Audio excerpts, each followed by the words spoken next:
एक साधक ने प्रश्न किया, महाराज जी, मैं भजन करता हूँ, नाम जप करता हूँ, सत्संग सुनता हूँ, गलत कर्मों से बचने का प्रयास करता हूँ, फिर भी मन में शांति नहीं है, आनंद नहीं है, उल्टा निराशा बढ़ती जा रही है। ऐसा क्यों?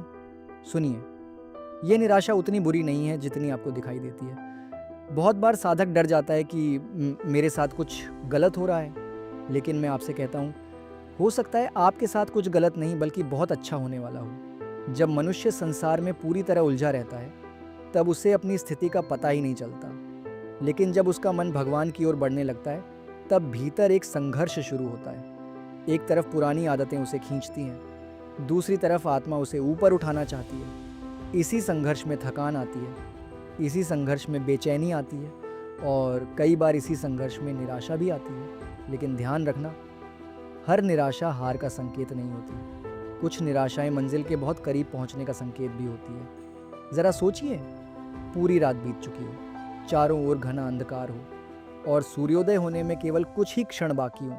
ऐसे समय यदि किसी को घड़ी का ज्ञान न हो, तो उसे यही लगेगा कि यह अंधेरा कभी खत्म नहीं होगा।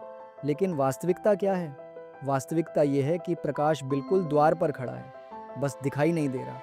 ठीक इसी प्रकार जब साधना के मार्ग पर चलते चलते सब कुछ फीका लगने लगे, जब विषयों में रस कम होने लगे, जब मन बार बार भीतर की ओर जाने लगे, तो घबराना मत। हो सकता है भगवान आपके भीतर कोई बड़ा परिवर्तन कर रहे हों। सबसे बड़ी गलती लोग तब करते हैं जब वे अपने मार्ग से हट जाते हैं। वे सोचते हैं, चलो कहीं और सुख ढूंढते हैं, चलो कुछ नया करके देखते हैं, चलो थोड़ा समझौता कर लेते हैं। और यहीं वर्षों की कमाई हुई साधना कमज़ोर पड़ जाती है।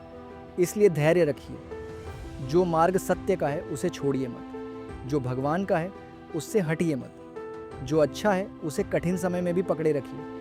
क्योंकि परिवर्तन अचानक होता है। जिस प्रकार रात धीरे धीरे नहीं बल्कि एक क्षण में सुबह में बदलती दिखाई देती है, उसी प्रकार ईश्वर की कृपा भी कई बार अचानक अनुभव होती है। कल तक जो व्यक्ति रो रहा था वही आज आनंद में झूम रहा होता है। कल तक जिसे कुछ समझ नहीं आ रहा था वही आज भीतर से प्रकाश का अनुभव कर रहा होता है। इसलिए यदि आज आपका मन टूट रहा है, यदि आज आप स्वयं को अकेला महसूस कर रहे हैं, यदि आज आपको लग रहा है कि आपकी मेहनत का कोई फल नहीं मिल रहा, तो केवल एक बात याद रखिए, रुकना मत, हारना मत, अपने अच्छे कर्म छोड़ना मत।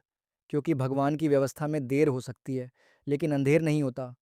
जो सच्चे मन से प्रयास करता है, उसका एक भी कदम व्यर्थ नहीं जाता। और जब कृपा का समय आता है, तो जीवन पहले जैसा नहीं रहता। इसलिए विश्वास रखिए, धैर्य रखिए और चलते रहिए। हो सकता है आपकी ज़िंदगी की सबसे सुंदर सुबह बिल्कुल आपके सामने खड़ी हो। राधे राधे।